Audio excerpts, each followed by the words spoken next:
Reliance જૂથના અનંત અંબાણી દ્વારકા સુધીની પદયાત્રા કરી રહ્યા છે।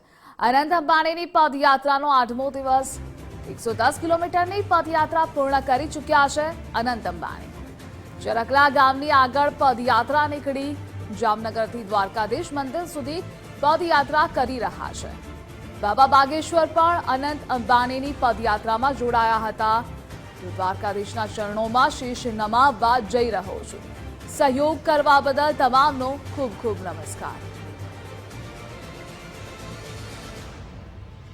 तो अनंत अंबाणी पदयात्रा करी रहा है, द्वारका जई रहा है અને એ માહોલ આપ જોઈ રહ્યા છો। એક અલગ જ માહોલ જોવા મળી રહ્યો છે। તેની સાથે અનેક તેના કર્મીઓ પણ જોડાયેલા છે તેની કંપનીના। તો આ સાથે તેમનું નિવેદન પણ સામે આવ્યું હતું કે દ્વારકાધીશના ચરણોમાં શીશ નમાવવા જઈ રહ્યો છું। અલગ અલગ દિવસે અલગ અલગ દ્રશ્યો સામે આવી રહ્યા છે જે આકર્ષણનું કેન્દ્ર બની રહ્યા છે। બાબા બાગેશ્વર પણ અનંત અંબાણીની પદયાત્રામાં જોડાયા હતા।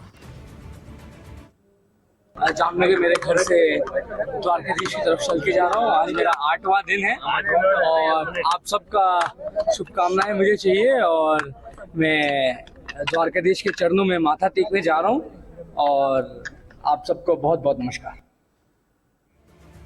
રિલાયન્સ જૂથના અનંત અંબાણીની દ્વારકા સુધીની પદયાત્રા। અનંત અંબાણી સ્વાગત માટે દ્વારકા શારદા પીઠમાં બેઠક યોજાઈ।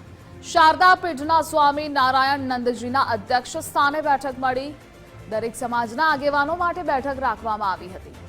રિલાયન્સ રોડ કીર્તિ સ્તંભથી વેદ મંત્રોચ્ચારથી સ્વાગત સન્માન કરાશે। બ્રાહ્મણો તેમજ શારદા પીઠના વિદ્યાર્થીઓ દ્વારા સ્વાગત કરવામાં આવશે। તો વિવિધ સમાજના આગેવાનો દ્વારા પણ સન્માન કરવામાં આવશે।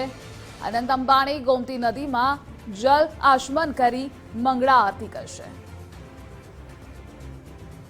તો અલગ અલગ દ્રશ્યો સામે આવી રહ્યા છે। અનેક લોકો તેને મળી રહ્યા છે। ઠેર ઠેર તેનું સ્વાગત થઈ રહ્યું છે અને દ્વારકામાં તેમના સ્વાગત માટે બેઠકો પણ થઈ રહી છે। બેઠકોનો દોર ચાલી રહ્યો છે। તો વિવિધ સમાજના આગેવાનો દ્વારા પણ સન્માન કરવામાં આવશે। બ્રાહ્મણો તેમજ શારદા પીઠના વિદ્યાર્થીઓ દ્વારા સ્વાગત કરવામાં આવશે।